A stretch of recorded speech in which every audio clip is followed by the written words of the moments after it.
안녕하십니까. 중소기업 경영연구소에서 창업 비즈니스 모델 재무 컨설팅을 담당하고 있는 강창남입니다.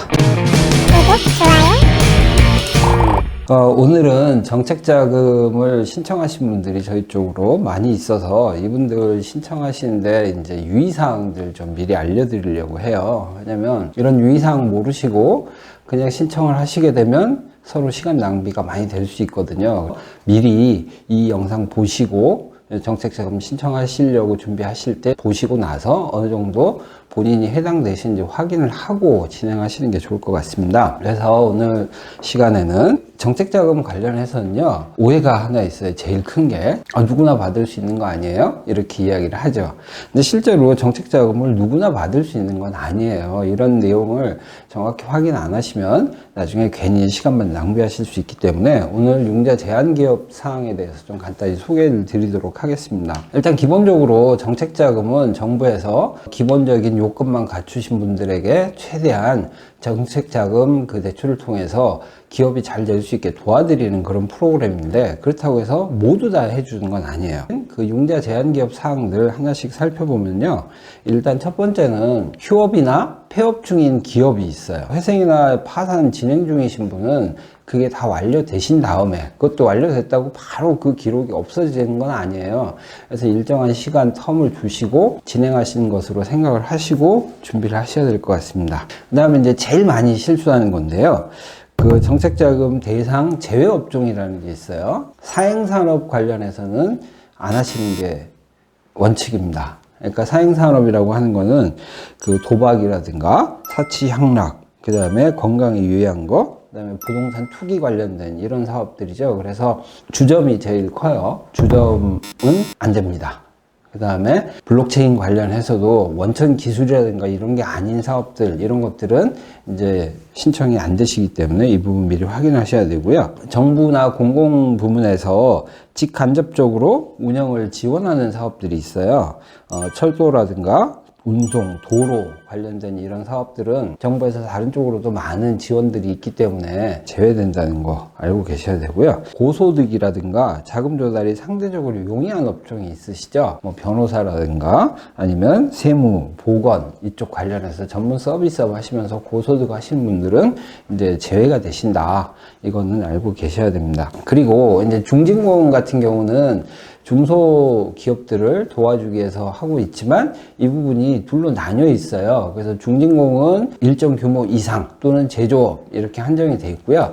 그 일정 규모보다 작으신 쪽은 중진공이 아니고 소상공인 쪽에서 지원을 해드립니다. 그래서 내가 소상공인인지 중진공 대상인지도 확인 안 하시고 그냥 막 신청하시려고 하면 해당이 안 되겠죠. 그래서 괜히 신청하셨다가 뭐 아예 서류에서 떨어지시기도 하고 하기 때문에 간단히 설명드리면 그 소상공인의 기준을 좀 알고 계시면 도움이 돼요. 소상공인은 광업이라든가 제조업, 건설업, 운수업 이런 쪽은 상시 근로자가 10명 미만인 경우, 여기서 상시 근로자라 하면 고용보험에 가입되어 있는 분들을 이야기해요. 그리고 연평균을 따집니다. 10명이 넘어가시면 이제 중진공에 신청하실 수 있지만 10명이 안 되시면 중진공이 아니고 소공인으로 신청하셔야 돼요. 그 다음에 여기 말하는 이 업종 제외한 나머지 업종은 상시 근로자 5명 미만이 소공인 대상입니다.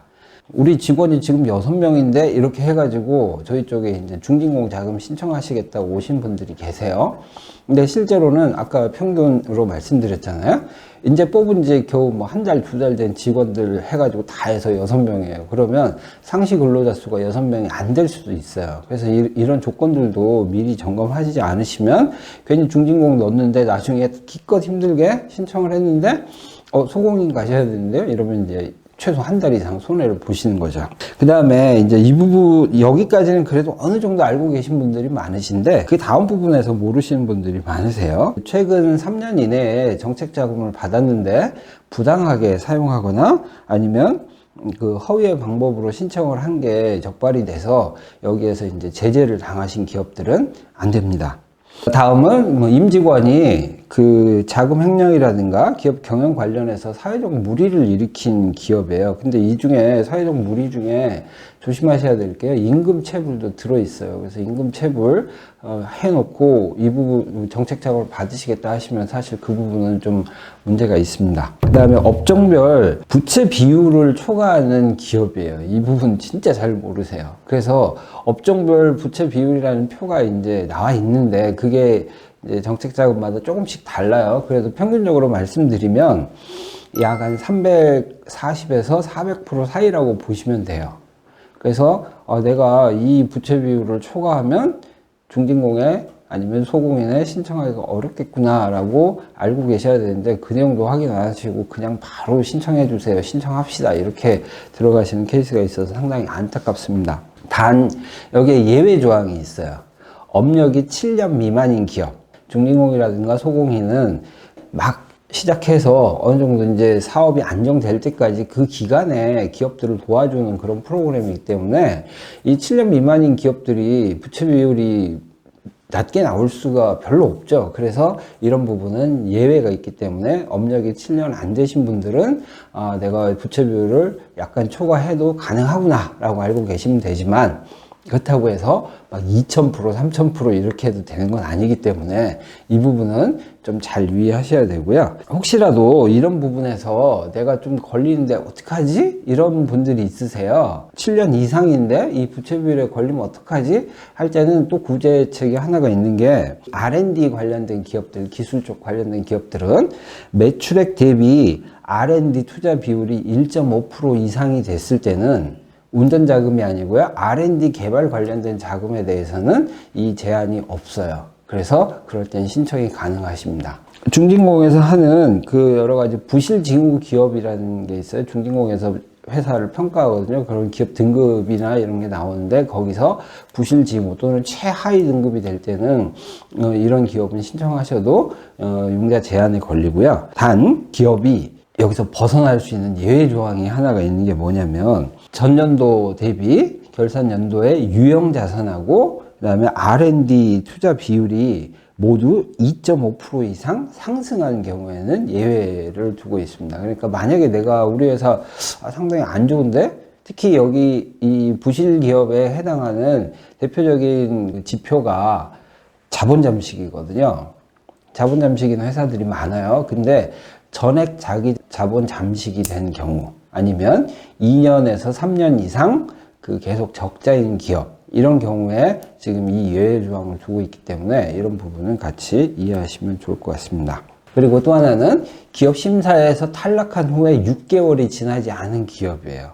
그러니까 만약에 3월에 신청하셨는데 심사에서 떨어졌어요. 그러면 9월까지는 신청 못 하시는 거죠. 그 이후에 하셔야 돼요. 단 여기도 예외 조항이 있는데 뭐냐면 신청 연도가 다를 때 그러니까 지금 12월에 이렇게 신청을 해서 떨어졌어요. 그럼 내년 초에는 가능하시다라는 거 알고 계시면 좋을 것 같고요. 이 부분은 좀 의외이실 거예요. 우량 기업들은 안 해줍니다.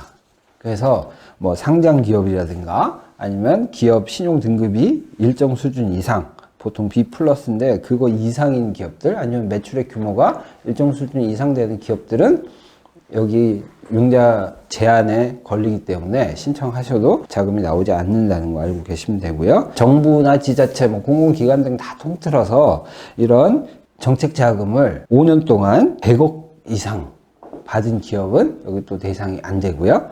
그 다음에 최근 5년 이내에 정책 자금을 3번 이상 받으신 기업도 기본적으로 이제 제한이 되죠. 단 여기에 예외가 몇 가지 있는데 그건 사실 받으실 만한 자금으로 따져보면 딱 한 가지 있는데 회사가 일시적으로 코로나처럼 이런 일 때문에 일시적으로 어려워서 긴급 경영 안정자금 받은 거는 정책자금 카운트에서 뺍니다.